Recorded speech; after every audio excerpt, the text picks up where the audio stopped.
वो उस मनुष्य के समान है जो अपना स्वाभाविक मुंह दर्पण में देखता है, इसलिए कि वह अपने आप को देखकर चला जाता है, परंतु भूल जाता है कि वह कैसा था। पर जो व्यक्ति स्वतंत्रता की सिद्ध व्यवस्था पर ध्यान करता रहता है, वह अपने कामों में इसलिए आशीष पाएगा कि सुनकर भूलता नहीं, पर वैसे काम करता है। यदि कोई अपने आप को भक्त समझे और अपनी जीभ पर लगाम न दे, तो अपने हृदय को धोखा देता है और उसकी भक्ति व्यर्थ है। हमारे परमेश्वर पिता के निकट शुद्ध और निर्मल भक्ति यह है कि अनाथों और विधवाओं के कलेश में उनकी सुधि ले और अपने आप को संसार से निष्कलंक रखे। बोलो हालेलुया, बोले यीशु मसीह के नाम की। आज संसार में बहुत से लोग क्रोध, गुस्से और कुटता के कारण अपने परिवार, आत्मिक जीवन, सेवकाई जो सेवकाई आपको दिया था, नुकसान आपको मिल रहा है। क्रोध एक ऐसी आग है जो अपने स्वयं को जलाती है और फिर दूसरों को। गुस्सा एक ऐसा विषय है, गुस्सा करने से न आपका भला हो सकता है, न आप किसी ऊपर में गुस्सा करने वाले उसका भला कर सकते। गुस्सा करने वाले व्यक्ति का ही नुकसान होता है, क्रोध करने वाला ही व्यक्ति का नुकसान होता है, क्योंकि उसका गुस्सा उसके ही परिवार, उसके सेवा, उसके आत्मिक जीवन को नुकसान पहुंचा रहा है। पता ही नहीं चल रहा है कि उसकी सेवा छीन ली गई, उसका सेवकाई का भाग छीन लिया गया। कोई मनुष्य ने आपका सेवा, आपका काम, आपकी आजादी को छीना नहीं, छीनने वाला तो शैतान है, क्योंकि वो ही आपका उस आजादी को छीनना चाहता है। और आजादी को छीनने का मकसद एक ही है, गुस्सा। आपने गुस्सा किया, क्रोध किया, और क्रोध ने क्या किया? आपका आत्मिक जीवन को डाउन किया, आपकी प्रार्थना की लाइफ को डाउन किया, आपके चर्च में आने वाला काम करने का। कितने सारे इस चर्च में निर्णय लेके रखे थे कि मैं पास्टर जी, मेरे तरफ से ये रहेगा, मेरे तरफ से झाड़ू रहेगी, मेरे तरफ से पोछा रहेगा, मैं इतने समय आऊंगा। आप देखिए अपने आप को झूठे निकले, आप वायदे में झूठे निकले आप, क्योंकि आपने क्या किया? क्रोध में, गुस्से में आकर उस वायदे को तोड़ दिया। और इस गुस्से की वजह से आपका ही नुकसान हुआ है, क्योंकि आपने वायदा परमेश्वर से किया था, और जिससे वायदा किया वो सच्चा है, वो भूलता नहीं है और न कभी भूल सकता है। पर अगर उस वायदे को आपने तोड़ा है, किस वजह से? अपने आप का गुस्सा करने की वजह से। और मैं बता चुका हूं कि गुस्सा ने आपका भला नहीं कर सकता, उल्टा आपका 100% नुकसान करेगा, आपकी प्रार्थना लाइफ को डाउन करेगा, आपकी मिलन वाली मेल मिलाप के जीवन को आपके जीवन से दूर करेगा, प्रेम को दूर करेगा, पवित्रता को दूर करेगा। गुस्सा नफरत को लेकर आएगा, और ये गुस्सा शैतान की ओर से है, ये परमेश्वर की ओर से नहीं है। हालेलुया। और गुस्सा क्या करता है मालूम है? अपने आप को अंदर से जलाती है। उसको लगता है कि मैं अगले वाले को जला रहा हूं। जो व्यक्ति गुस्सा करता है, देखो इधर, जो व्यक्ति गुस्सा करता है उसे लगता है कि मैं उसको कैसे जलाऊं, उसे मैं कैसे नुकसान पहुंचाऊं। कुछ नहीं कर सकते आप। गुस्सा आपको ही बर्बाद करके रखेगा। आप देख लेना आगे चल के। कोई भी यहां पे बैठा हो जिसे बार बार अपने आप पे गुस्सा आता है, क्रोध आता है, आप अपने लाइफ को चेक करना। आगे चल के आपका ब्लड भी कम हो चुका होगा, आप आधे से ज्यादा कमजोर हो चुके होंगे, आपका वीकनेस बॉडी में आ चुका होगा, क्योंकि गुस्सा शरीर को, ब्लड को सुखा देता है। इफिसी की पुस्तक में 4 अध्याय में जब हम आते हैं ना,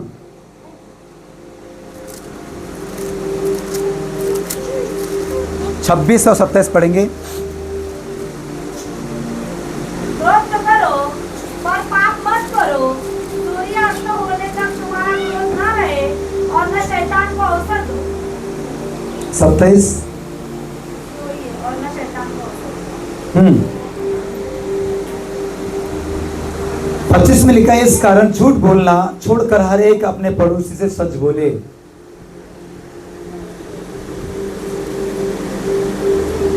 जो व्यक्ति गुस्सा करता है 100% वो झूठा है और झूठ उसको गुस्सा करना सिखाता है। इस कारण आप झूठ बोलना छोड़कर हर एक अपने पड़ोसी से सच बोले, क्योंकि हम आपस में एक दूसरे के अंग है। जो व्यक्ति झूठ बोलता है वो गुस्सा कर सकता है। सुनिए, जो व्यक्ति झूठ बोलता है वो गुस्सा कर सकता है, या जो व्यक्ति गुस्सा करता है वो झूठ बोल सकता है। उसे झूठ बोलने के लिए कोई परमिशन लेने की जरूरत नहीं पड़ेगी। क्योंकि क्रोध तो करो पर पाप मत करो, क्योंकि सूर्य अस्त होने तक तुम्हारा क्रोध ना रहे। कब तक क्रोध ना रहना चाहिए? कब तक? कब तक? गुस्सा आया कब तक रखना है? हाँ, सीधा सीधा शाम तक, सुबह से शाम तक। गुस्सा है कब तक? शाम तक। अगर एक दिन हो गया, रात बीत गई, दूसरा दिन आया फिर गुस्सा, तीसरा दिन आया, हाँ, पर आपने रात गई बात गई, आपने भूले नहीं राग किसका विषय है और कल गुस्सा किसी और के ऊपर रहे। आपकी प्रॉब्लम क्या थी और आप प्रॉब्लम किसी और के ऊपर दे रहे, तो ये 100% झूठा वाला आत्मा आपके अंदर आ चुका है। जो व्यक्ति झूठ बोल सकता है वो क्रोध कर सकता है। लिखा है, क्रोध तो करो पर पाप मत करो। लोग क्रोध में क्या करते हैं? पाप करते हैं। 100% पाप का मन आता है, क्योंकि उसको भड़ास निकालना रहता है, गुस्सा करना रहता है। तो कैसे भी नुकसान करो, फिर वो नुकसान के लिए उसे पाप करना पड़े, उस नुकसान करने के लिए परमेश्वर के विरोध में जाना पड़े, वचन तोड़ना पड़े, सब कुछ तोड़ ताड़ करके फिर भी हम उसको गुस्सा करेंगे। ये है झूठा, यही है झूठा शैतान। वो चाहता नहीं कि तुम सच बोलो, वो चाहता नहीं कि तुम अपने पड़ोसी से मेल मिलाप में रहो, वो चाहता नहीं कि तुम अपने पड़ोसी से सच बोलो। जो झूठ बोल सकता है वो क्रोध कर सकता है, जो क्रोध कर सकता है वो झूठ बोल सकता है। इसलिए चेक करो कौन कौन क्रोध करता है, चेक करो, बोलो नहीं, चेक करो। बोलने वाले लोग पसंद नहीं, बोलते वो कबूल भी कर लेते, दूसरे दिन फिर वही एक कुत्ते की कुछ को क्या बोलते उसको, वो सीधी नहीं होती, फिर वो ऐसा नहीं कि बोल दिया मतलब फिर गुस्सा छोड़ दिया। आप अभी बोल दोगे मैं करती हूँ पास्टर, प्रभु क्षमा करे, वेरी गुड, प्रभु माफ भी कर देगा, फिर कल आप वैसे से होंगे। आपके लिए उदाहरण दे रहा हूँ, सबके लिए दे रहा हूँ। फिर कल अगर आप गुस्सा कर रहे हैं यहाँ पे, तो बोल दिए थे मैंने क्या, परमेश्वर ने मैंने बहुत गुस्सा किया, अपने दिल के प्रभु के दास को दुखाया, फलाने दीदी को दिल दुखाया, मैंने क्या क्या नहीं बोल दिया उनको गुस्से में, और ना अभी क्षमा मांगता हूँ। शाम तक के क्षमा, दूसरे दिन से फिर वही कुत्ते की पूछ जो टेढ़ी रहती नहीं क्या, वही उसको सीधी नहीं हो सकती वो। तो वैसा वाला काम में कीजिए, माइक में आके कबूल करने वाला काम नहीं होना। अगर आपको वचन लग रहा है, समझ में आ रहा है, तो अंदर से बोलिए परमेश्वर मैं बदलना चाहता हूँ, मेरे अंदर में स्वभाव है, मैंने कईयों को दिल दुखाया है, गुस्से में, क्रोध में, किसी व्यक्ति के ऊपर भड़ास निकालने के लिए कोई भी हद तक जाता है, और वो हद इतनी पार हो जाएगी कि वचन को तोड़ना पड़े तो वो व्यक्ति तोड़ने लग जाता है, प्रभु के कामों को रोकना पड़े तो रोकने लग जाता है। प्रभु के वचन के विरुद्ध में एक बात मैं आपको बताना चाहता हूं,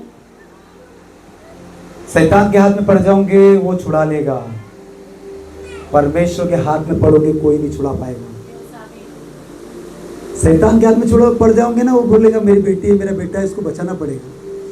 पर अगर तुमने प्रभु के कामों को रोक रोक के, उसके दासों को, उसकी दासी को, उसके लोगों को टोच टोच के, लोगों को कामों को रोका है, तो वो कभी कहीं से छोड़ नहीं पाएगा और आप कहीं के भी नहीं रह पाओगे। ये ध्यान रखिए, आप कान खोल के।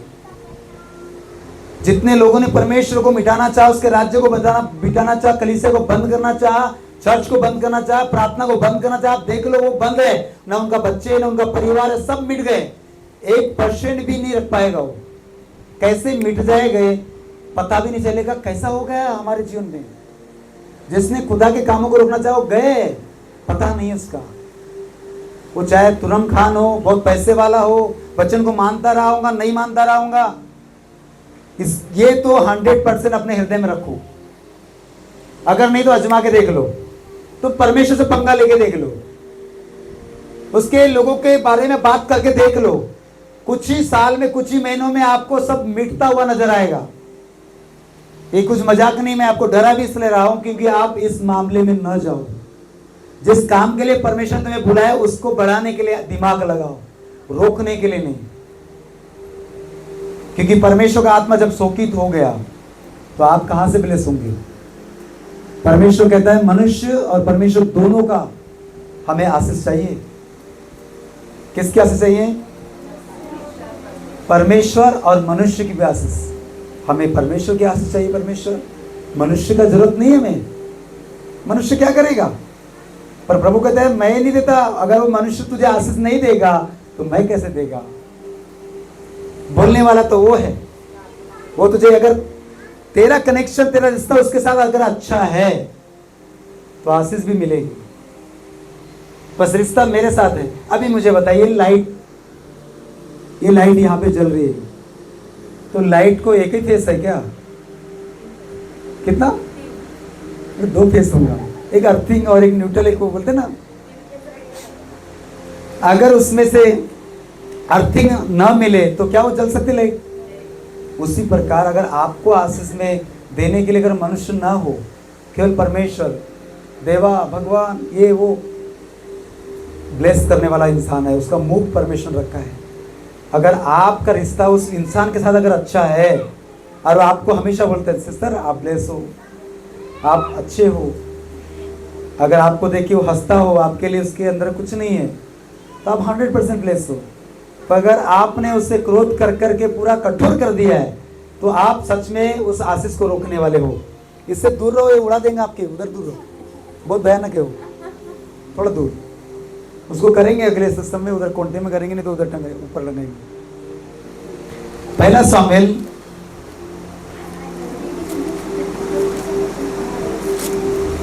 उसका 2 अध्याय उसके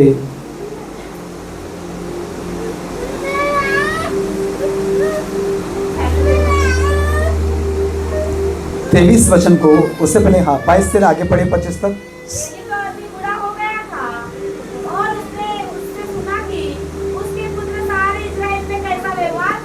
सारे इजराइल मतलब निष्कपट मन वाले के लोगों के बीच में, कलीसिया में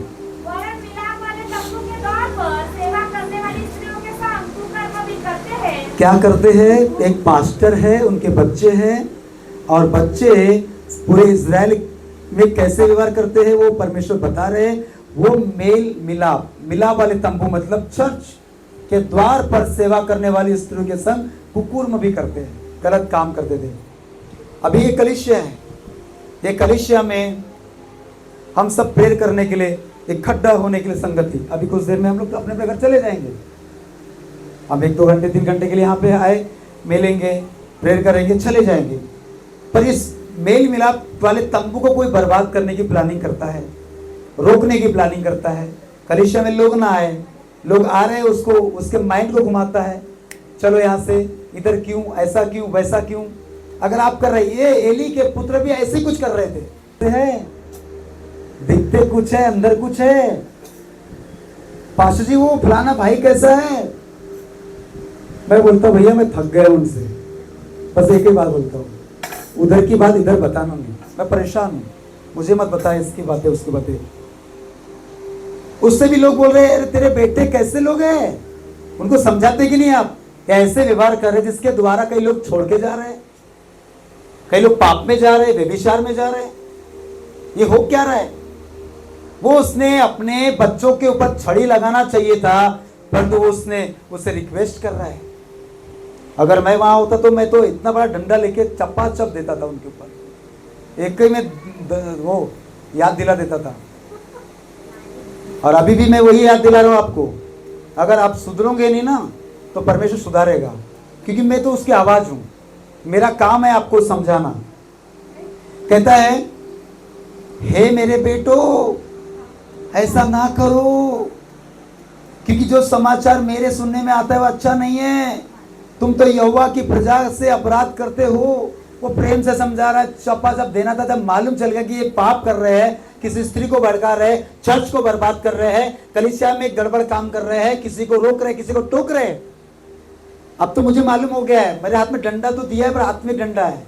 अगर रियल वाला डंडा रहता ना तो मैं भी चलाता था और बताता था तुम्हारा क्या रूल है, पर मेरा वो अधिकार नहीं है। इसलिए मैं आत्मिक छड़ी चला सकता हूँ और वो ऐसी लगेंगी कि अंदर झटका भी देंगी। हालेलुया, बोलो यीशु मसीह के नाम की। उसने अपने बच्चे से रिक्वेस्ट किया, बहन सुधर जाना, हो गया ना, अभी बहुत दिन हो गया, मेरे भाई सुधर जाना, बहुत हो गया, कब तक करते रहेंगे यही ढीठपन, दारू का काम, नशे का काम, लेट लपेटी वाला काम। परमेश्वर ने बोला उसको डांटो करके, इसने डांटा नहीं, बेटा है ना उसका। कल जैसे हम यहाँ रात में आए तो विशाख बोल रहा था कि मेरे को आइसक्रीम हो ना, मैंने बोला चल सामने ले गया आइसक्रीम। तो 50 रुपए की हमने आइसक्रीम लाए 5। यहाँ आने के बाद सुन रहा है क्या, यहाँ आने के बाद उसने क्या, अभी प्रार्थना खत्म होने के बाद मिलेगी, ठीक है।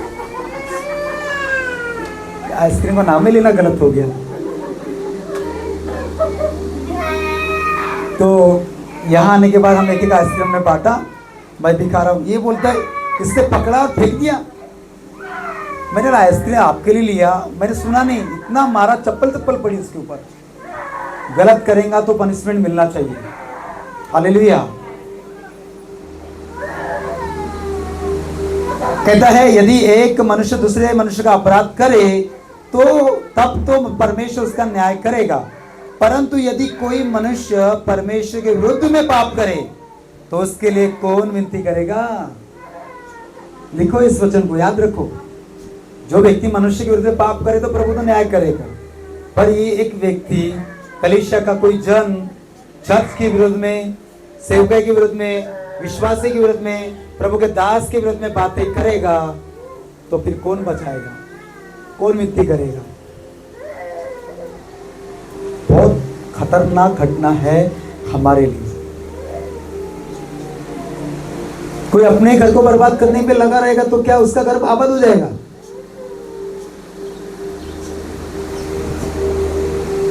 इस बात को नोट करके रखिए कि अगर हमने परमेश्वर से पंगा लिया तो कहीं से भी छोड़ेगा नहीं। शैतान के हाथ में फंस गए, छुड़ा लेगा। परमेश्वर के हाथ में फंस गए, कोई नहीं बचा पाएगा।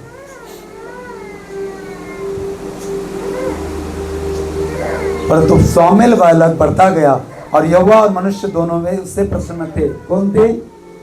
यहोवा भी प्रसन्न थे। और देखो, सामुएल बालक बढ़ता गया, कलीसिया में आप सब बढ़ रहे हैं। मैं धन्यवाद करता हूँ हमारे बीच में अभिषेक को, मैं जो देख रहा हूँ इसकी उन्नति को, मैं आपके सामने तारीफ कर रहा हूँ उसकी, क्योंकि मैंने इसको कभी ऐसा बोलता नजर नहीं आया था, सुना नहीं, पर वो अभी माइक में आके और वो गवाही भी दे रही थी। आज ऐसा लग रहा था कि वो प्रचार कर रही है, तो बढ़ने से मैं खुश हूँ। मुझे खुशी है, आप भी बढ़िए। आप जब गवाही देने आए, आप अगर एक मैसेज भी दे रहे हो तो मुझे समझ में आ गया व्यक्ति बढ़ रहा है। अगर आप अपनी कुर्सी को पकड़ के रखे हो, अपनी जगह को घेर के रखे हो, तो आप बढ़ नहीं रहे, आप देख रहे हैं कैसे करते लोग, देखते, तो आप देखते रहना। कई आएंगे और निकल जाएंगे, कई आएंगे बढ़ते जाएंगे। कोई किसी से रुकने वाला नहीं, मैं नहीं रुकने वाला, आप नहीं रुकने वाले, ये दुनिया नहीं रुक रही है, समय नहीं रुक रहा है, तो कौन रुकेगा। आप रुके तो रुकिए। आप अपनी जगह को छोड़ना नहीं चाहते, छोड़िए मत। पर जिसको बढ़ाने वाला परमेश्वर है उसे बढ़ाएगा। तो मैं थैंक्स करता हूं कि ऐसे लोग हैं जो गुप्त प्रार्थना कर रहे हैं, पढ़ रहे हैं, और उनकी आवाज, उनके शब्द से पता चलता है कि उनकी प्रार्थना लाइफ है, उनके पवित्रता की लाइफ है। आज जैसे यहाँ पे आराधना स्टार्ट हुई तो परमेश्वर की प्रेजेंस थी, या किसी ने कुछ नहीं किया, परमेश्वर का आत्मा ने स्वयं लोगों को छुड़ाया, उनके बंधनों को तोड़ा। ये उसकी फ्लो है उसका। तो वचन के द्वारा भी आप नहीं बदल पाओगे। जो मैं अभी बता भी रहा हूँ ना, आप सुनेंगे और उसको गलत तरीके से लेंगे, ये 100% है। पर अगर बदलता है वो है परमेश्वर का आत्मा, उसके सामर्थ्य, उसकी उपस्थिति। क्योंकि मैं 1-1.5 घंटा भी आपको यहाँ समझाऊंगा तो भी आप उसको यही लेंगे। आज ना प्रभु ने मेरे पास्टर जी ने मेरे लिए बोला, पक्का पता था मुझे, पर ये नहीं लेंगे कि मेरी गलती है और पवित्र आत्मा ने मुझसे बात किया। शामिल बालक बढ़ता गया और यहोवा और मनुष्य दोनों उससे प्रसन्न थे। क्या आपसे आपका प्रभु का दास प्रसन्न है, या प्रभु के जो विश्वास करने वाले लोग हैं वो आपसे प्रसन्न है? क्या बस परमेश्वर प्रसन्न है मेरे से?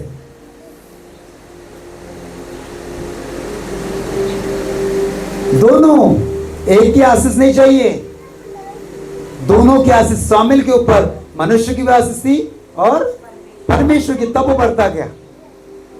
अगर मैं ये अभिषेक से खुश नहीं हूं, मैं इससे हमेशा वही रहूंगा, क्या है इसका शी, मैं क्या उसको ब्लेस करूंगा?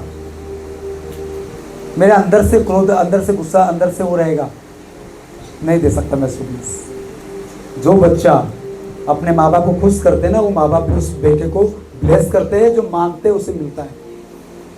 वो बच्चा हमेशा ट्रीट करेगा, आज्ञा को तोड़ेगा, अपनी मन की करेगा, क्या वो बाप माँ उसको ब्लेस करेंगे?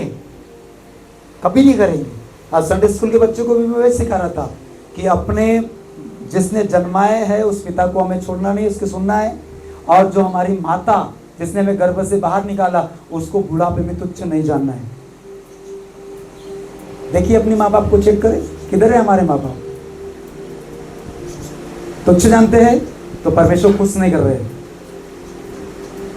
अगर आप अपने माँ बाप को तुच्छ समझते हैं तो आप परमेश्वर खुश नहीं कर रहे।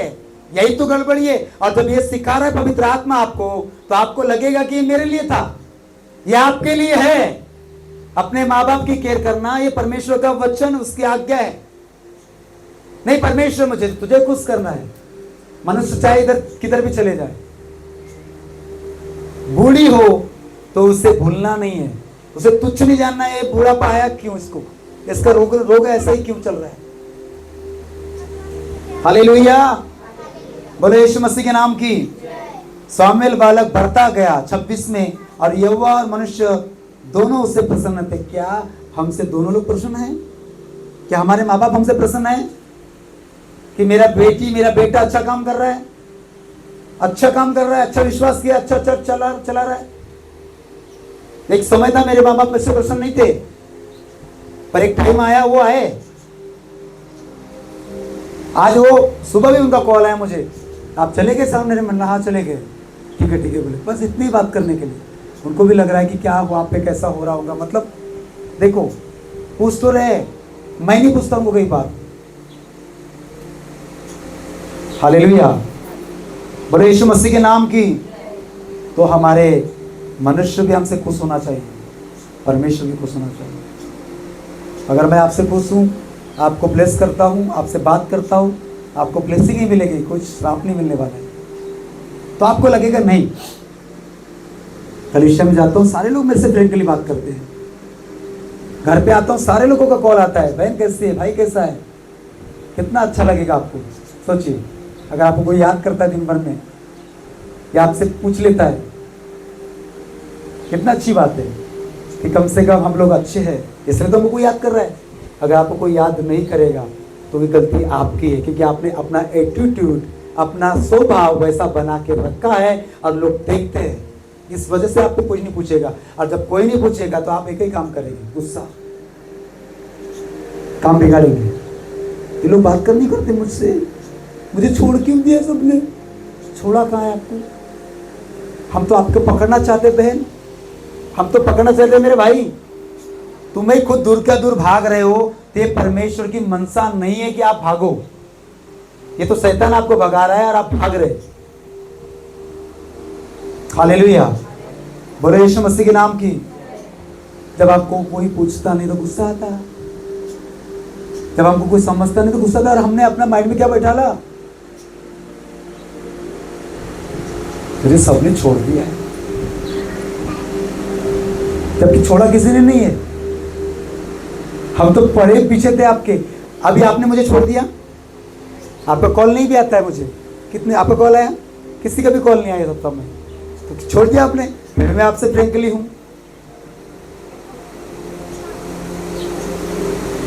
और अगर मैं बोलूंगा नहीं नहीं मुझे ना सब लोगों ने छोड़ दिया है, ये अच्छे लोग नहीं है, और मैं अपने अंदर मैटर बना के रख दूंगा ये अच्छे लोग नहीं, इन्होंने छोड़ दिया, जबकि छोड़ा मैं नहीं, और आप लोग बोल रहे कि आपने छोड़ दिया करके। तो कई बार गलती हमारी होती है। नीति वचन 14:29 में जब हम आते हैं ना, तो वहां पे हमें एक और अच्छा वचन मिलता है। नीति वचन उसका 14 अध्याय उसका 29 वचन को जब पढ़ेंगे तो हमें एक यहाँ पे वचन मिलता है। जो विलंब से क्रोध करने वाला है वह बड़ा समझ वाला है, परंतु जो अधीर है वह मूर्खता की बढ़ती करता है। 14:24 बुद्धिमानों का धन उसका मुकुट ठहरता है। 29 ना। जो विलंब से क्रोध करता है वह बड़ा समझ वाला होता है। विलंब से क्रोध आता है, स्वाभाविक में है। प्रभु यीशु मसीह को क्रोध आया था जब गड़बड़ हुआ। उसने भी देखा कि मेरे घर को, मेरे मंदिर को क्या कर दिया है, डाकू की खो बना दिया, यहाँ पे व्यापार हो रहा है। अभी मैंने एक चीज देखा, इस चर्च की नोटिस कर रहा हूँ मैं कुछ दिनों से। हमारे पीछे में बाथरूम है, हमारा अच्छा बाथरूम है वो, आपको लगता होगा गंदा है, हमारे लिए नहाते हैं हम लोग वहाँ पे। तो वहाँ सिगरेट कोई आके पी रहा है। आज सुबह मैंने एक माचिस की डब्बी देखा, उसे मैं फेंका हूँ, गंदा। कोई तो होगा जो आके पीता होगा। सिगरेट भी पड़ी वहां पे, मैंने सबूत भी देखा 2 हफ्ते पहले। तो परमेश्वर गुस्सा करेगा जब उसके मंदिर के विरोध में, उसके राज्य के विरोध में कोई अगर खड़ा होगा तो गुस्सा भी करता है। तो गुस्सा कैसा करता है? जल्दी करता है क्या वो? धीरे से गुस्सा आता है। यीशु मसीह गुस्सा है, उसने धीरे से गुस्सा किया। जो विलंब से क्रोध करने वाला है वह बड़ा समझदार होता है। झट गुस्सा करना, ये पकड़ा और फेंकना, ये क्या हो गया? मैं यहां बैठा हूं और झट से कुछ भी बोल देना, कुछ भी पटक पटक कर देना, ये क्या हो गया? समझ वाला नहीं है, ये मूर्ख की निशानी है। ये बाइबल के विरोध में काम है। जो धीरे से गुस्सा कर रहा है, हाँ मेरे दिल को चोट लगी है, धीरे अपनी बात रखो, बताओ, उसके बाद भी अगला वाला नहीं समझता है तब गुस्सा करो। झट गुस्सा करना अपने परिवार में, अपनी फैमिली में, अपने घर में, ये मूर्ख लोगों की निशानी है। पीछे वाले सुन रहे हैं? घर के अंदर में देखो कैसा स्वभाव है। कुछ भी आया पटकना, कुछ भी आया हाथ में पटकना। देखो ना, ये बात यही की नहीं हो रही। अपने घर के ऊपर देखिए कि हम घर के अंदर में कैसा व्यवहार है हमारा। पति ने कुछ बोला, हाथ में पटक देना। तो पति पटकता है तो फिर कैसा लगता है? पवित्र आत्मा हमसे बात कर रहे हैं। अपने घर के अंदर भी हमें अपने आप को धीरज बनाए रखना है कि मुझे क्रोध करना है, बातें करो, पटक पटक क्या करना है? सर फोड़ के आपको अस्पताल जाना है क्या? डॉक्टर का बिल पे करना है? कुछ लोग कर रहे हैं बिल पे और करते आए भी है, पर काश समझते कि मेरा गुस्सा मुझे बीमार कर रहा है, मेरा गुस्सा मुझे तकलीफ दे रहा है, मैं हॉस्पिटल क्यों जाऊं? जो विलंब से क्रोध करता है वह समझदार है, बड़ा समझदार है, पर जो उतावली करता है वह मूर्खता प्रकट करता है। मैं मूर्ख हूं, मैं क्या हूं? बोलो, मैं मूर्ख हूं जी। आप मुझे मेरी हरकत से समझ जाओ कि मैं मूर्ख हूं, मेरे व्यवहार से समझ जाओ कि मैं जो गुस्सा कर रहा हूं, मैं झटपट बोलता, जो आया मुंह में बक बक करके चले जाता हूं, माहौल खराब कर देता हूं, आग लगा देता हूं, मैं मूर्ख हूं। ये मेरी निशानी होगी। और जो व्यक्ति समझदार है वो व्यक्ति क्या करेगा? सब कुछ सहन करेगा, समझेगा, उस स्टोरी को समझेगा, उसके बाद आगे बात करेगा। हालेलुया, बोलो यीशु मसीह के नाम की।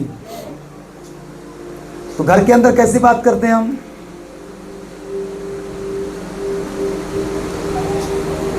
हमने याकूब में पढ़ा, यदि कोई अपने आप को भक्त समझे, बोलो यदि कोई अपने आप को भक्त समझे और अपनी जीभ पर, जबान पर लगाम न दे, पर अपने हृदय को धोखा दे।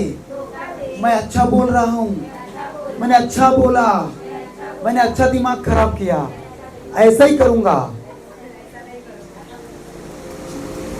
करते ना, मैंने अच्छा काम बिगाड़ा इनका और बिगाड़ूंगा, देखना भी घर का माहौल बिगाड़ता, आने दो इसको। ये पवित्र आत्मा नहीं, मूर्खता की निशानी है।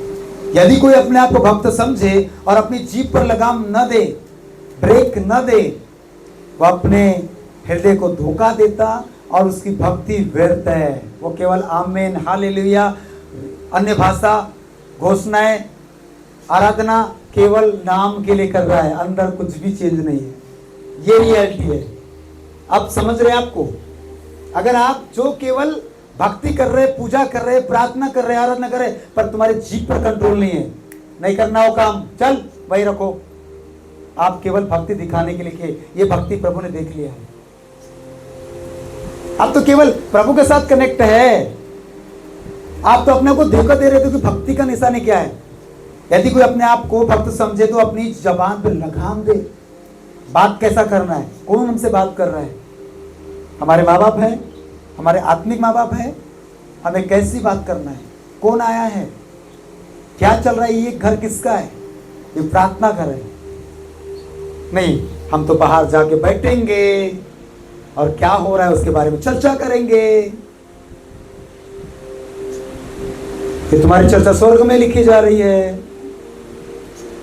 फिर वहां की चर्चा मिटने वाली नहीं है, वो तो जीवन की पुस्तक में लिखा जा रहा है। फलाना भाई ने ये सप्ते होने का काम बिगाड़ा था, फलानी बहन ने इस सप्ते को ऐसा सा किसी के पास बोला था, सब लिखा हुआ रहेगा। ये कब मिटेगा? जब तक तुमने वो बात बोला है उसको कबूल नहीं करेंगे, कैंसिल नहीं करेंगे, वो मिटने वाला नहीं है। तब आप मरने के बाद जाओगे, प्रभु को बोलेंगे, मरने से पहले प्रभु मैंने ना बहुत क्षमा मांगा। प्रभु बोलेगा, क्षमा मरने से पहले मांगने से बाद तूने उस व्यक्ति से मांगा जिसको तूने दिल दुखाया, जिससे तूने नाराज किया, उससे मांगा? नहीं प्रभु, मैंने उससे तो नहीं मांगा, मैंने आपसे मांग लिया था। नरक में जा, उधर ही तेरे लिए, इधर में कुछ नहीं है। आया समझ में? सीधा अच्छे से बैठी, हम आंधी बैठने नहीं आए यहाँ पे। हालेलुया, बोले यीशु। कहाँ गया हालेलुया? आज जब ऑपरेशन हो रहा है तो होने दो, तो सुधार होगा। तो कैसा करना है? यदि हम अपने आप को भक्त समझते हैं तो अपनी जबान पे लगाम देना है और अपने हृदय को धोखा नहीं देना है, नहीं तो हमारी भक्ति व्यर्थ हो जाएगी। क्या हो जाएगी? हम केवल बोलते हैं हालेलुया, जय मसीह की, प्रेज लॉर्ड, चर्च में आ गए, मेल मिलाप कर ली, बस प्रेज लॉर्ड कर ली, घर गए, वही हरकत। हमें बात नहीं करना है, हमें इनका मुंह भी नहीं देखना है। दूर थे तो अच्छे थे भैया, करीब आके हमारे साथ में जंजाल हो गया। कई बार लगता है रिश्तेदार साहब हमारे घर में आते, एक दिन रहे तो बड़ा अच्छा लगता है, और रुकी रुकी रुकी आपके लिए चाय, नाश्ता, पानी, चिकन सब लाएंगे। वो भी दूसरा दिन भी गया नहीं, फिर कुड़कुड़ान चलो तो ये गए क्यों नहीं? मतलब नए नए में तो बड़ा अच्छा। बाइबल बताती है तुम्हें चाहिए था कि तुम पुराने होते तक भी वैसे ही व्यवहार करते थे जैसा तुमने किया है। जो शुरुआत की उसी प्रकार अंत भी वैसे ही करना चाहिए था, उससे बढ़कर करना चाहिए था। पर अंत कैसा हो रहा है? शुरुआत में तो पास्टर जी आपका हाथ लाइए, हाँ हाथ साबुन लगाओ, इसको एक कटोरा भी लेकर आओ, एक मग्गा लेकर आओ, पानी लेकर आओ, हाँ हाथ धुलाओ। पास्टर जी बैठिए, आप हमारे आत्मिक पिता हो, आप हमारे आत्मिक माता हो, आप हमसे बहुत बड़े हो, आप कुछ भी बोलो हम सहन कर लेंगे। उसके पैर धुलाओ, उसके हाथ, उसको गमछा दो, पास्टर जी हाथ पोछिए, नीचे। हकीकत बता रहा हूं, ये तुमने किया है और करते हो, पर क्या इस बात को अगर आगे तक करते रहते तो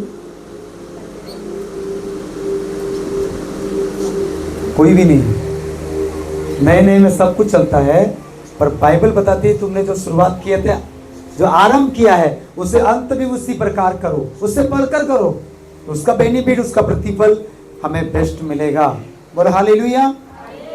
हमारे परमेश्वर पिता के निकट शुद्ध और निर्मल भक्ति यह है कि अनाथ और विधवाओं के कलेश में उनकी सुधि ले, अपने आप को संसार से निष्कलंक रखें। हम तो संसार में जा रहे हैं, हम तो चर्च की बात संसार के लोगों को बताते हैं, ऐसा सा हो रहा है हमारे सच में। संसार के लोगों के लिए घंटों टाइम है, हंस के बात करते हैं।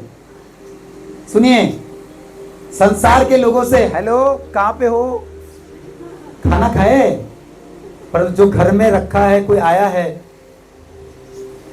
तिकड़े जाओ, तिकड़े मत आओ। होता है, अपने परिवार को चेक करे कि हमारे परिवार में हमारा पति है, हमारा बच्चे, उनको नहीं पूछते। एक दिन का मेहमान को हम बहुत पूछते हैं, और चाहिए कि जो दिन भर हमारे साथ में रहते हैं उनको पूछो। काम से आए उनको पूछो, काम से आएंगे, पति काम से आया, कोई बाहर से आए, खुद निकाल, खुद बना, मेरे लिए भी है, मुझे भी दे। ये मूर्खता की निशानी है। हालेलुया। और एक समझदार जो भक्ति का जीवन बिताता है, वो क्या करेगा, अपने आप को संसार की बातों से, बुराई से अलग रखेगा, और वो पवित्र आत्मा की अगुवाई में काम करेगा। तो याद रखिए, कोई भी अपने आप को धोखा ना दे। बोलिए मेरे पीछे, यदि कोई अपने आप को विश्वासी समझे और भक्त समझे कि मैं रोज प्रार्थना करता हूँ, रोज बाइबल पढ़ता हूँ, रोज उपवास भी करता हूँ, मैं चर्च भी आता हूँ, भेंट भी देता हूँ, दशमास भी देता हूँ, प्रभु के दास दासी की आदर भी करता हूँ, मैं वफादार भी हूँ,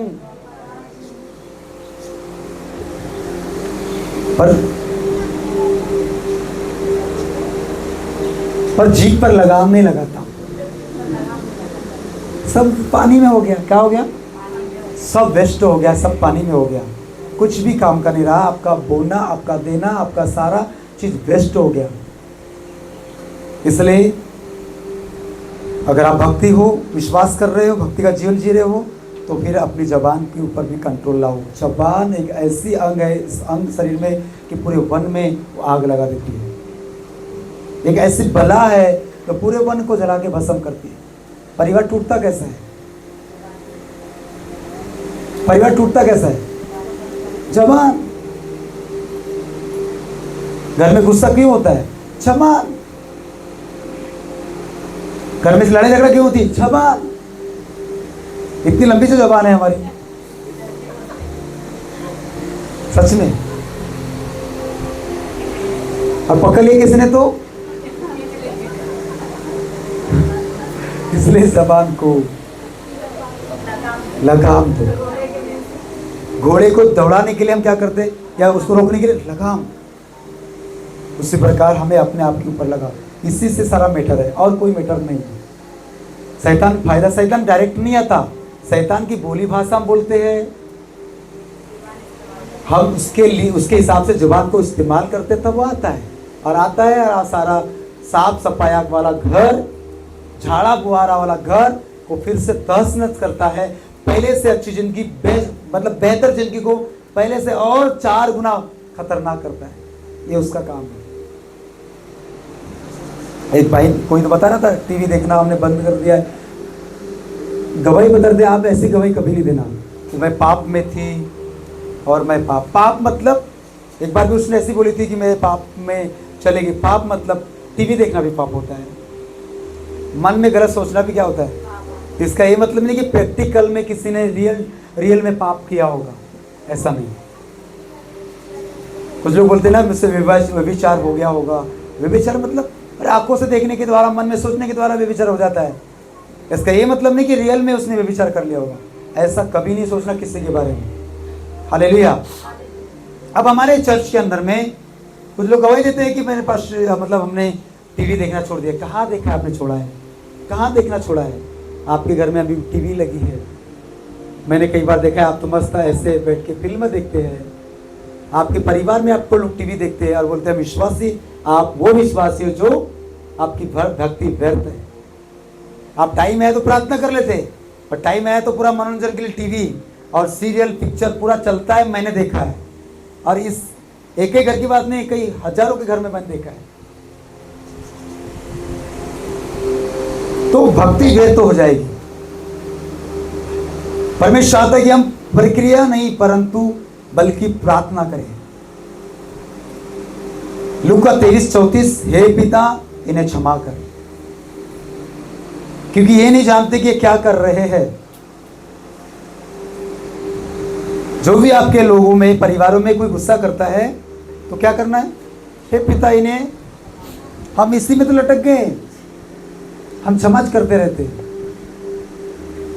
हे पिता इन्हें क्षमा कर। यीशु मसीह क्रूस के ऊपर चढ़ाया गया, मार दिया, खीले ठोक गया, तभी प्रभु ने वही प्रार्थना किया, क्षमा कर। पता है क्षमा तो मिल जाएगी, क्षमा मैं भी आपको कर दूंगा, आप भी कर देना, पर जो आपने बोया है उसको तो काटना ही पड़ेगा। एक प्रभु के दासी के बारे में आपको गवाही बताना चाहता हूं, सुनिए। कितने लोग जाग रहे हैं? हालेलुया। एक प्रभु के दासी ने इस प्रकार बताया, उसके एक दो बच्चों और उसके पास्टर को, उसके मतलब पति को कार के अंदर में जला के कुछ साल पहले मार दिया। आपको पता है? अब जब उसको पूछा गया, सब इसमें इंटरव्यू में हो या फिर न्यूज में हो, तो उसने बोला जिन्होंने मेरे बच्चों को, मेरे पति को जला के मारा है, मैं उन्हें माफ करती हूँ, क्योंकि मेरे प्रभु ने माफ करना सिखाया है। मैं उन्हें क्या करती हूँ?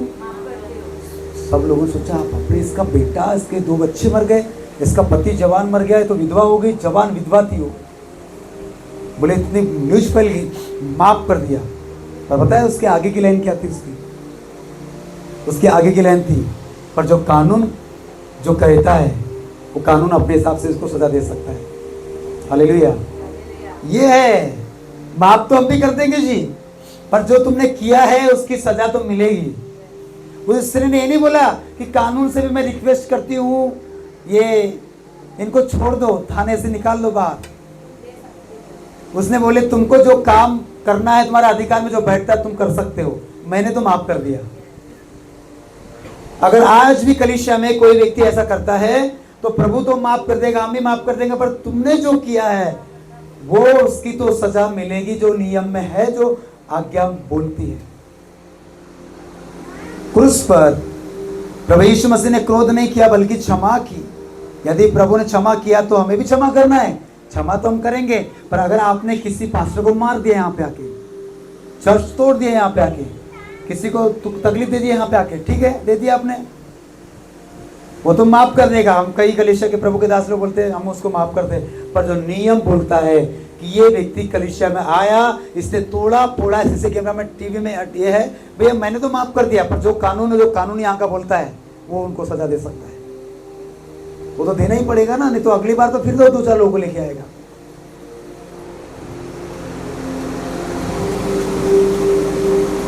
हमें क्रोध करना है क्या? प्रभु यीशु मसीह ने क्रूस के ऊपर अपने क्रोधी, अपने मारने वाले को माफ कर दिया। तो हमारा स्वभाव कैसा होना चाहिए? गुस्सेला कैसा होना चाहिए? नम्रता। हमारा स्वभाव ऐसा होना चाहिए, किसी ने हमारा कुछ बिगाड़ा भी तो भी हमें माफ करते आना चाहिए। आना चाहिए कि नहीं आना चाहिए? कितने लोग तैयार हैं? आना चाहिए। पर अगर किसी ने आपको बहुत नुकसान किया, आपको बहुत क्या, उसका सजा जो नियम के अनुसार है वो मिलेगी, उसको कोई डिनाई नहीं कर सकता, उसे कोई नहीं रोक सकता। मैं एक उदाहरण दूं आपको। दाऊद ने पाप किया, पाप करने के उस व्यभिचार, उस पाप को छुपाने के लिए उसके पति को मरवाया, तो क्या हुआ? परमेश्वर से उसने माफी मांगा, रो रो के, फिर से मुझे वो आत्मा दे, मुझे फिर से आत्मा दे, मुझे नया कर। प्रभु ने उसको हर्ष का तेल मल के फिर से उसको नया किया, माफ तो किया। पर बाइबल बताती है जो उसने काम किया था उसका फल उसे मिला। उसका पहलौठा बेटा गया, ये घटना लिखी है। उसने क्या किया था? केवल पाप ही तो किया था ना, किसी स्त्री के साथ में। सोचिए, कोई व्यक्ति कलीसिया के विरोध में कोई पाप कर रहा है तो उसकी सजा कितनी बड़ी हो सकती है। तो ये घटना लिखा क्यों परमेश्वर ने? केवल अभी सुनने के लिए, घर जाके वही हरकत करने के लिए? कि यहां से जाने के बाद खुदा का डर हो, वचन का डर हो कि परमेश्वर मैंने आज जो सुन के आया मैं तो जीवन भर नहीं भूलूंगा, तेरे लोगों के विरुद्ध बात नहीं करूंगा परमेश्वर, तेरे राज्य को बढ़ाने से मैं रोकूंगा नहीं, मैं क्या हो सकता है उसको बढ़ाऊंगा, क्योंकि मेरे आने वाले बच्चे की पीढ़ी, उनके नाती पोते वो भी उसको काटते रहे। बोलो हालेलुया। पवित्र आत्मा हमें स्वयं हमें देता है। गलातियों 5:22-23 पर आप आत्मा के फल को पढ़ सकते हैं। जब पवित्र आत्मा हमारे जीवन में कार्य करता है तब वो अपने क्रोध को नियंत्रण या वो पा सकता है। किसके अंदर में? जिसके अंदर में पवित्र आत्मा के फल है। गलातियों की पुस्तक पढ़िए 22 और 23, जल्दी से हम समाप्त करेंगे। बाइबल भी खुलती नहीं है तो पढ़ते नहीं होंगे ना, वो तो पता है मुझे कब खुलती है तो।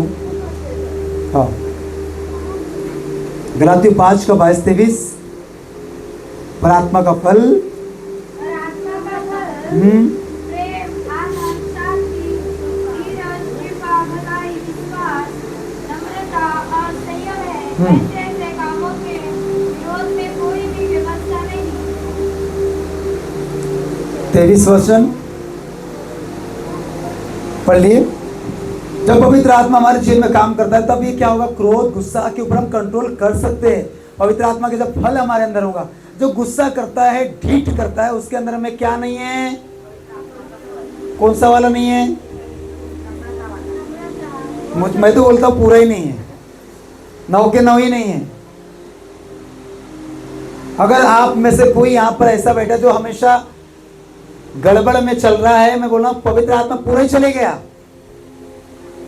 बात अलग है, पवित्र आत्मा छोड़ता नहीं है और उसके वरदान, उसके गिफ्ट, उसके फल निकल जाते हैं। जिसके अंदर फल चले गया तो क्या करेगा? गुस्सा करेगा, अशांति में जीवन रहेगा, सारे काम बिगड़ रहे होंगे, माइंड नहीं चल रहा होगा, बीमारी आ जाएगी, अरे ये क्या हो गया, वो क्या हो गया, अविश्वास की बातें। जब पवित्र आत्मा से भरा हुआ व्यक्ति कोई रहेगा, उसको पूछे बहन कैसे हो? मस्त हो पास्टर जी, प्रभु की दया से मैं अभी तक जीवित हूं, मैं जो कुछ प्रभु के अनुग्रह से हूं, जब से प्रार्थना में जुड़ा हूं, जुड़ी हूं, मेरा सब अच्छा हो रहा है, मैं आगे बढ़ते जा रही हूं। भले हमारी हालत थोड़ी खराब होगी पर शब्द विश्वास के। हालेलुया। क्या बताओ, सब खराब हो रहा है, कोई भी अच्छा नहीं हो रहा है हमारा। आपका मुंह का शब्द ही बता रहा है आप अपने आगे वाले साल में पूरा बर्बाद होता हुआ देखना चाहते हो, इसलिए आप बोल रहे हैं ऐसा। और जो आगे चल के अच्छा देखना चाहता है वो ये बोलेगा सब अच्छा होगा पास्टर जी। आप प्रार्थना करते ना हमारे लिए, आप आते ना, मैं वचन सिखाते ना, मैं बढ़ रहा हूं, मैं सीख भी रहा हूं, सुन समझ में आ रहा हूं। कमी है तो क्या हो गया? धन्यवाद देता रहूंगा। खाने को नहीं है तो क्या हो गया? धन्यवाद देता रहूंगा। आपने सिखाया, बाइबल में सिखाती है। हम सीखते क्यों? चर्च में आते क्यों पास्टर जी? हम लोग तो ऐसे तो आते हैं। तो क्या मैं भूल गई क्या? मैं भूल गया क्या? अगर कोई इन बातों को सुन के भूल जा रहा है तो अपने आप को धोखा दे रहा है। पवित्र आत्मा हमारे लिए इसलिए दिया गया ताकि हमारी कठिन परिस्थिति में भी वो हमें सहायता करे। पवित्र आत्मा का नाम क्या है? सहायक। क्या नाम है?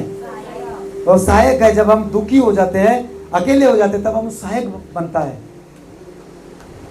तब वो सहायक कैसा बनता है? पवित्र आत्मा, किसी पवित्र आत्मा भरे व्यक्ति को आप जब क्रोध में हो, गुस्से में हो, किसी को भेजता है, आपके करीब भेजता है, वही तो सहायक है। बहन क्या हुआ? बात तो कर लो। भाई क्या हुआ? बात तो कर लो। वो सहायक आपके ऊपर आया है, पर आप सहायक की सुनना चाहते नहीं हो, इसलिए छुटकारा होता नहीं है। कड़ाई को आके बात करेगा, उसके पवित्र आत्मा के पास आवाज नहीं है, उसको मुंह चाहिए। और जो पवित्र आत्मा से भरा रहेगा वो आप कितना भी गाली दो, गुस्सा करो, वो हंस के बोलेगा आपको, कोई बात नहीं। गुस्सा करना आपका लाजमी है, टेंशन मत लो बहन, टेंशन मत लो भाई, वो आपको सांत्वना देगा उस समय। वो भरा हुआ है इसलिए आपको हैंडल कर रहा है। अगर नहीं भरा हुआ रहेगा तो क्या होगा?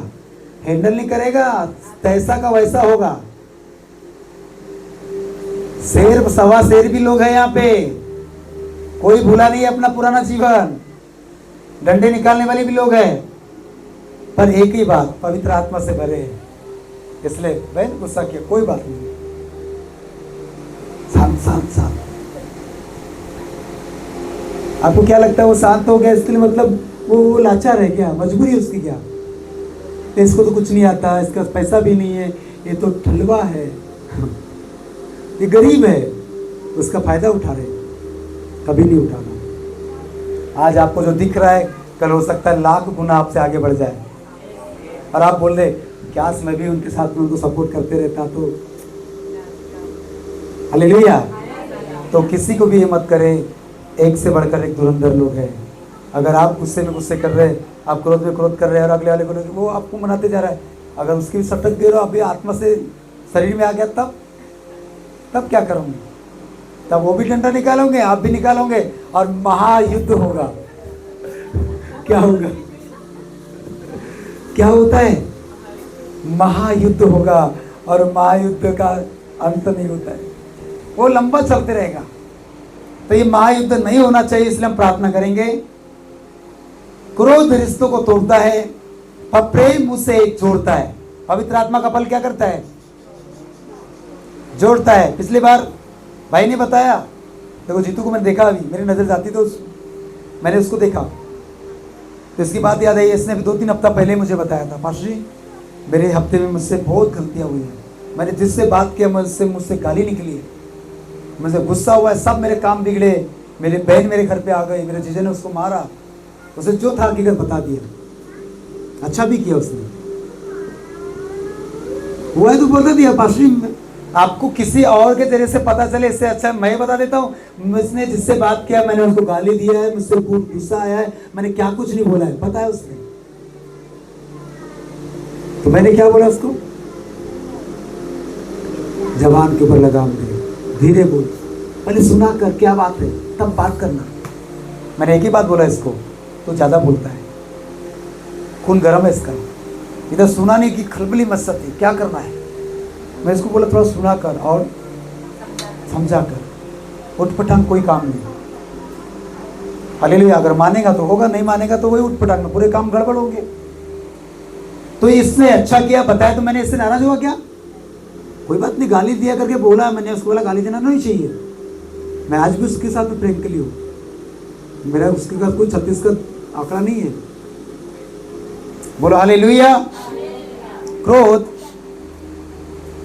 रिश्तों को तोड़ता है, पर प्रेम और पवित्र आत्मा उसे जोड़ता है। क्रोध शैतान का हथियार है, पर क्षमा प्रेम परमेश्वर का हथियार है। किस हथियार को लेना चाहते हैं? 2 हथियार हमारे सामने, क्रोध और प्रेम। किसके लिए? क्रोध। अच्छा, क्रोध के लिए कितने लोग हाथ खड़े कर रहे हैं कि नहीं पापा मैं क्रोध वाला हथियार लूंगा, इसके ऊपर क्या करता हूं, फटाफट मेरा काम सफल होता है। मैं जब भी क्रोध करता हूं मेरे सब लोग सुनते हैं, मेरी ओर सब देखते हैं। मैं क्रोध में जब बोलता हूं ना, वो पानी की गिलास में मेरे पास आ जाती है। क्रोध करना मेरे लिए अच्छा है तो हाथ खड़े कर सकते हैं। अगर आपको लग रहा है कि नहीं क्रोध में कुछ सुनता हूं तो नहीं, वो पानी की गिलास ला भी रहा है, पर पानी की गिलास उसके लिए वहीं पे पड़ी है, उसने आपके धमकी की वजह से लेकर आया है। उसने आपका डर देखकर इसलिए ले पाशी आप लीजिए, पर वो गिलास अभी भी वहीं पे है, उसने दिल से नहीं लाया है, वो मजबूरी से लाया। क्यों? डर। गुस्से से हमने बोला है चल ये कर। मैं संडे स्कूल के बच्चों को भी कई बार बोलता हूँ उठ, उठता नहीं उठता तो उसको देता हूँ, तब उठ भी जाता है वो, पर फिर भी बोलता है पास्टर जी मैं उठा नहीं हूँ, अभी भी बैठा हूँ। पढ़ते की पर वही पढ़ती है, वो उठता भी है तो यही बोलता हूँ मैं उठा नहीं हूँ, तुमने उठाया है मेरे को। ये यहीं पे है। तो गुस्से में हम लोग बोलते हैं जिदो चलो उठ जाओ, तो मान लेगा, पर वो उसको गुस्सा रहेगा था ऐसा कैसा बोल दिया, समझता नहीं कि इसको। पर अगर हम उसको प्रेम से बोलेंगे तो एक नहीं पूरा एक लोटा भी लाएगा और एक गिलास भी लाएगा और ट्रे भी लेकर आएगा, पास्टर जी लीजिए पानी पीजिए आराम से। फिर मैं बोलूंगा आप भी पीजिए। तो कितने लोग गुस्से वाले हथियार के लिए खड़ा करना चाहते हैं? अच्छा, प्रेम के लिए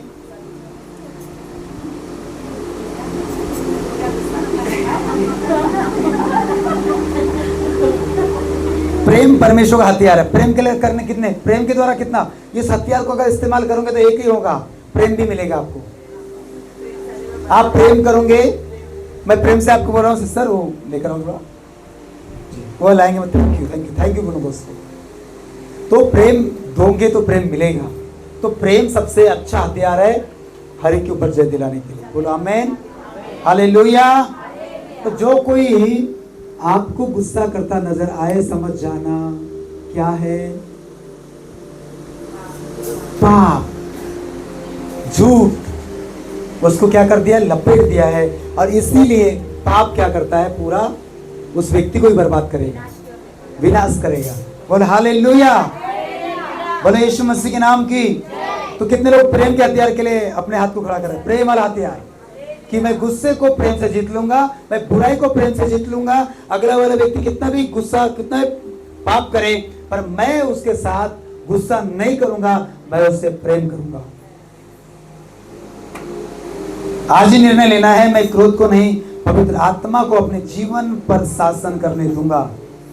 बोले मैं क्रोध को नहीं, बल्कि पवित्र आत्मा को अपने जीवन पर शासन करने दूंगा।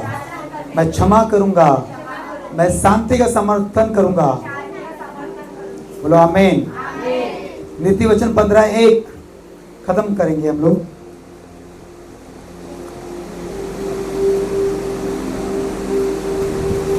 15:1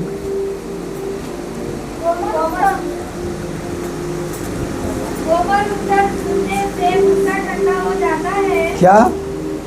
कोमल उत्तर सुनने से गुस्सा ठंडा हो जाता है। कोमल उत्तर सुनने से क्रोध शांत होता है, गुस्सा ठंडा हो जाता है, परंतु कठोर वचन से झगड़ा भड़क उठता है। कठोर बातें, कट्टू बातें, यहाँ पे कठोर लिखा है, कड़वी। कड़वी बातें कौन लोग बोलते हैं? कलीसिया के लोग बोलते हैं, विश्वासी लोग बोलते हैं, इनको सब पता है, कहाँ कैसे बोलना है सब पता है। आपको पता है? वचन सुने, सुने, वचन सुन लिया, माफ करना, क्षमा करना। हम बाहर जाएंगे, घर जाएंगे, किसी ने कुछ बोला तो हम कठोर उत्तर देंगे, जबकि कोमल उत्तर से शांत वातावरण होता है, माहौल शांत होता है, पर कठोर वचन से झगड़ा भड़क उठता है। और आपको झगड़ा लगाना है, हमको पता है झगड़ा लगाना कैसे, तो वैसी बात करूं। मैंने कितने बार इस कलीसिया के एक व्यक्ति को इतने लंबा समय देकर, इतने सालों से एक एक बात समझा रहा हूं कि चर्च के अंदर माहौल खराब नहीं करना, चर्च के लोगों से कैसे बात करना है। आइए सिस्टर, प्रेज लॉर्ड, बैठिए, आप इधर बैठिए, अब एक काम कीजिए, वहाँ जगह नहीं, आप यहाँ बैठ के खाना खाइए, है सब प्रभु ने दिया है हमको। आप एक काम कीजिए, मैं रहता तो मैं तो बोलता इधर बैठो, अरे बैठो, जमता है तो इधर बैठो, मेरा सब खाली है, अपना जीवन ही है इसके लिए। आप हंस रहे होंगे, मुझे हंसी नहीं आ रही, मैं ये भी बोल सकता हूँ। अभी एक गुड न्यूज है आपके लिए, सुनिए। मैं अपने बच्चे को बोल सकता था ना, बैठो इधर, सुसु करो। एक पिता अपने बच्चे को बैठाता ना, कंधे पे बैठाता है। और पहले के आपने देखा है मेले में, पहले के ज़माने में एक बाप अपने बच्चों को जब मार्केट लेके जाए कुछ किलोमीटर दूसरे गांव, तो क्या करते थे, वो इधर एक बैठा चले, फिर सुसु करे, पोटू करे, वो कंधे के ऊपर।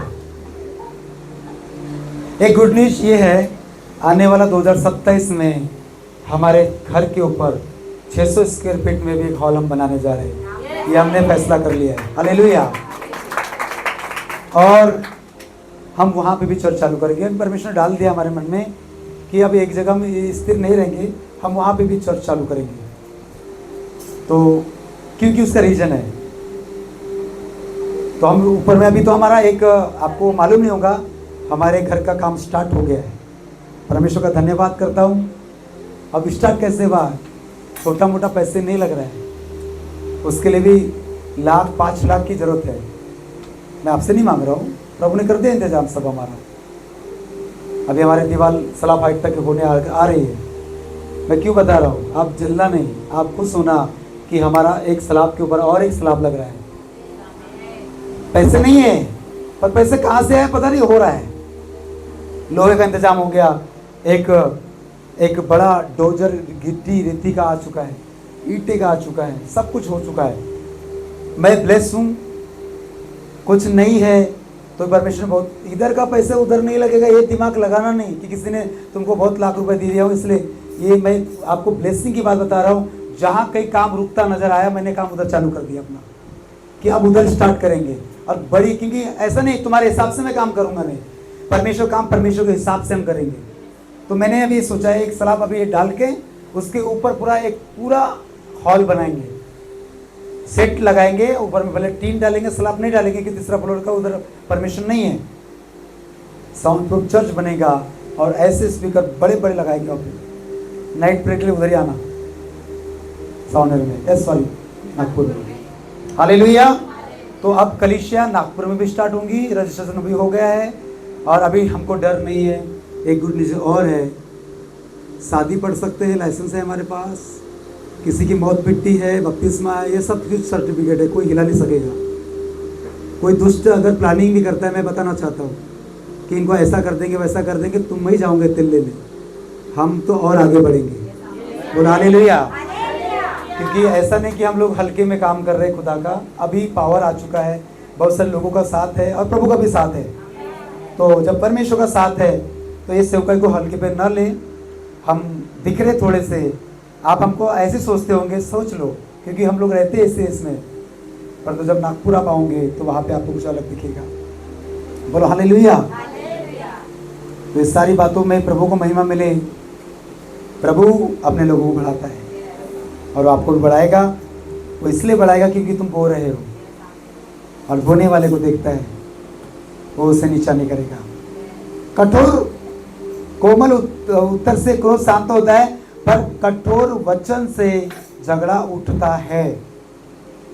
हे पिता, यीशु हमारे हृदय को क्रोध से,